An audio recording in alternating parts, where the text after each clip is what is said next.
सभी को नमस्कार और मैं दारा सिंह और आप देख रहे हो मेरा यूट्यूब चैनल गुरुकुल धारा।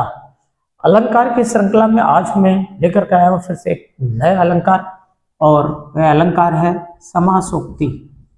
समासोक्ति अलंकार। समासोक्ति अलंकार। प्यारे विद्यार्थियों, ये समासोक्ति अलंकार जो है ये अन्योक्ति अलंकार का उल्टा होता है। आपको बताया था अन्योक्ति अलंकार कहाँ होता है? अन्य के माध्यम से जब कोई बात दूसरे के माध्यम से अर्थात इनडायरेक्ट रूप से जब कोई बात कही जाती है तो वो अन्योक्ति अलंकार होता है।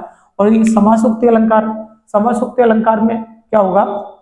जब उपमेय में जब उपमान का भी अर्थ प्रस्तुत किया जाए, अर्थात कहने का तात्पर्य हम इसको दूसरे तरीके से कह सकते हैं कि जब प्रस्तुत अर्थ में अप्रस्तुत अर्थ का बोध हो तो वहां पर समासोक्ति अलंकार होता है। या दूसरी तरह से हम ये भी कह सकते हैं कि जब सामान्य अर्थ में विशिष्ट अर्थ का भी बोध हो, जब किसी पंक्ति का या किसी शब्द का यानी एक तो सामान्य अर्थ लिया जाए और साथ ही साथ दूसरा उससे संबंधित कोई विशिष्ट अर्थ भी निकाला जाए या लिया जाए या ग्रहण किया जाए तो वहां समासोक्ति अलंकार होता है। जैसे उदाहरण से हम और भी इसको समझ लेते हैं कि देखिए एक उदाहरण है, बहुत अच्छा उदाहरण है।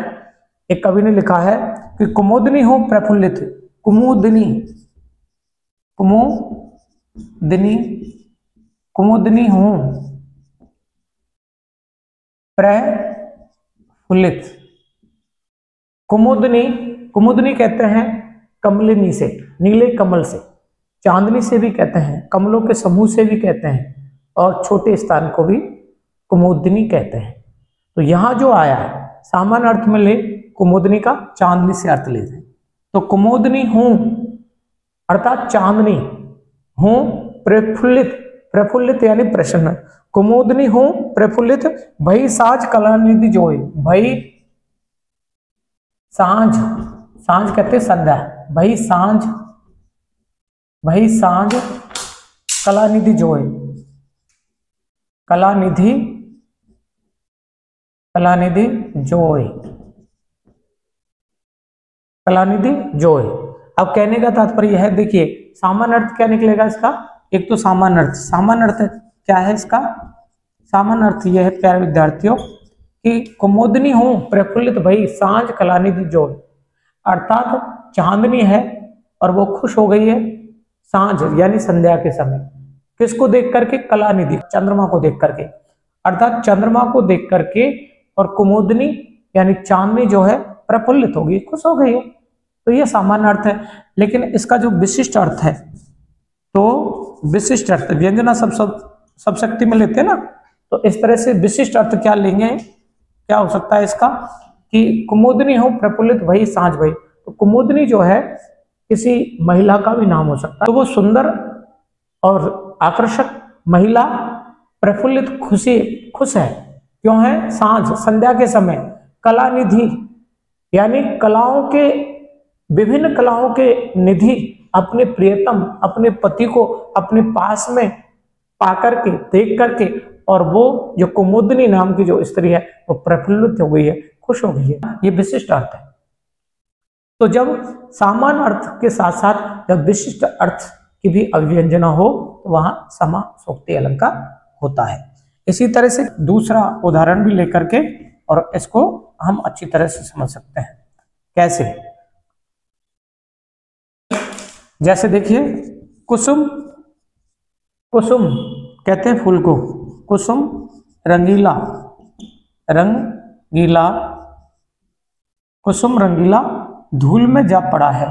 धूल में जा पड़ा है। कुसुम रंगीला धूल में जा पड़ा है। अब ये देखिए, अब इसका जो सामान्य अर्थ है, सामान्य अर्थ क्या होगा? सामान्य अर्थ तो ये है कि कुसुम यानी फूल है, रंगीला यानी रंग का, यानी कोई रंगीन फूल है और वो धूल में जाकर के गिर गया है। ये इसका सामान्य अर्थ है। लेकिन विशिष्ट अर्थ जो है, विशिष्ट अर्थ क्या होगा इसका? विशिष्ट अर्थ होगा कि कुसुम रंगीला कुसुम रंगला से मतलब है कोई नौजवान युवक, कोई जो है नव युवक, और उसका क्या है, धूल में जा गिरा है। धूल से मतलब क्या है, उसकी मौत हो गई है, धूल में जा गिरा है, अर्थात कोई नव युवक है, नौजवान है, उसकी अकाल मृत्यु हो गई है। अकाल मृत्यु, यानी नहीं, काल यानी समय, अर्थात जो समय से पूर्व जिसकी मृत्यु हो जाए उसे अकाल मृत्यु कहते हैं। तो विशिष्ट अर्थ ये भी लिया जा सकता है कि किसी नौजवान की अकाल मृत्यु हो गई। तो कहने का अर्थ यह है, समासोक्ति अलंकार जो अन्योक्ति अलंकार का उल्टा होता है, इसमें एक सामान्य अर्थ होता है और सामान्य अर्थ के साथ साथ एक विशिष्ट अर्थ लिया जाता है। तो ऐसी स्थिति में कौन सा अलंकार होता है, समासोक्ति अलंकार होता है। धन्यवाद।